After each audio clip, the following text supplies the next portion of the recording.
একটা গায়েবী গায়েবী খেলা চলছে।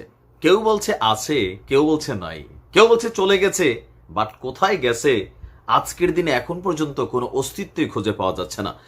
তো অনেকেই বলছেন বেসিক্যালি যায় নাই, বাংলাদেশে আছে, হয়তো আমাদের কোনো আইন শৃঙ্খলা বাহিনীর আওতায় আছে সিকিউরলি, অথবা নিজেরাই এমন জায়গায় আত্মগোপনে আছে যেখান থেকে আসলে বের হবে না, অথবা নিরাপদ একটা সুযোগ নিয়ে দেশ ছেড়ে পালিয়ে যাবে। এই যখন অবস্থা, তখন লুকায়া থাকা বা আত্মগোপনে থাকা আওয়ামী লীগের যত বড় বড় ক্যারেক্টার আছে, মন্ত্রী এমপি আছে, তাদেরকে কিন্তু ধরার জন্য নতুন একটা টোপ ফেলেছে ডক্টর ইউনূসের সরকার। টোপটা দেখছেন তো, নতুন একটা টোপ ফেলাইছে।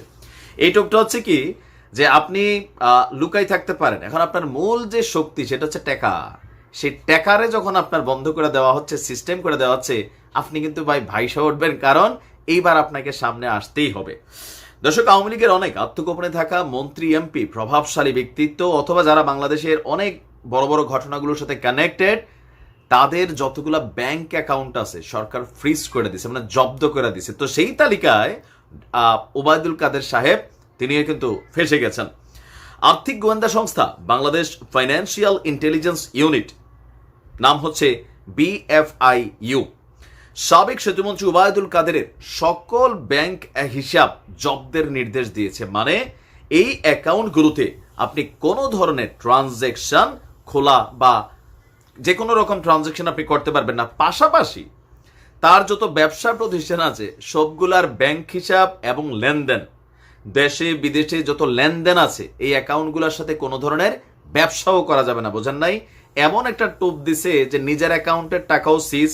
এখন অনেক ক্ষেত্রে হয় কি, যে না আমার অ্যাকাউন্টের টাকাটা সিজ হয়েছে, বাট আমি দুইটা প্রতিষ্ঠানের মালিক অথবা সামহাও সেগুলোর সাথে কানেক্টেড আমার অর্গানাইজেশন, সেগুলো তো চলতেছিল, এখন সেইটাও বন্ধ। মানে একটা টাকা কোনো দিকে তার কোম্পানিগুলো রাতারাতি বন্ধ হয়ে যাবে, কারণ ব্যবসা কার্য করতে গেলে অ্যাকাউন্টেই লেনদেন হয়, দেশে বিদেশে তাদের ব্যবসা আছে, এদের কোম্পানিগুলো বড় বড়। তো এখন হবে কি, যে সিস্টেমিকলি ভাইসা উঠতে হবে। মঙ্গলবার এই সম্পর্কিত বাংলাদেশের সকল ব্যাংক এবং আর্থিক প্রতিষ্ঠানের কাছে একটা নির্দেশনা পাঠানো হয়েছে। নির্দেশনা অনুযায়ী হিসাব জব্দ করায় ওবায়দুল কাদেরের ব্যক্তিগত এবং ব্যবসায়িক অ্যাকাউন্টের সকল ধরনের লেনদেন বন্ধ থাকবে। আগামী 30 দিন, মানে আগামী 1 মাস, এসব হিসাবে কোনো ধরনের লেনদেন করা যাবে না। তো কত হলে 1 মাস পরানো তো কর্ম, একটু বুদ্ধি টুদ্ধি নিয়ে না।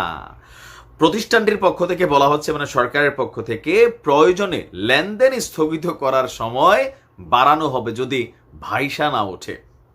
লেনদেন স্থগিত করার এই নির্দেশের ক্ষেত্রে মানি লন্ডারিং প্রতিরোধ বিধিমালা সংশ্লিষ্ট যে ধারাগুলো আছে সেগুলা প্রযোজ্য হবে। তো বলা হচ্ছে যে গত 5ই আগস্টের পর ওবায়দুল কাদের সাহেব দেশ ছেড়ে পালিয়েছেন এমন তথ্য আছে, তবে তিনি কোন দেশে গিয়েছেন এটা সম্পর্কে এখনো বাই ইমিগ্রেশন কোনো রকম তথ্য আসেনি। বাট বেশিরভাগ লোক বলছেন তিনি আপনার কি বলা হয়, সিঙ্গাপুর আছেন। আবার কেউ বলছেন দেশ ছেড়া যায় নাই, চেষ্টা করছিল, এয়ারপোর্ট থেকে ফিরিয়ে দেওয়া হয়েছে। আইন শৃঙ্খলা বাহিনীর বিশেষ কোনো ইউনিটের কাছে এরকম মানে মাছের ঝাঁক বাইধা এদেরকে রাখা হয়েছে, একজন একজন করে ছাড়া হয়, তাদেরকে বিভিন্ন মামলায় গ্রেপ্তার দেখানো হয়। তো এইবার কিন্তু ভাইসা উঠতে বাধ্য। কি কামাইছে, কত কামাইছে, শ্বেতপত্র প্রকাশ করতে যাচ্ছে আবার আরেকদিকে সরকার, সেটা আসলে হয়তো বুঝতে পারবো।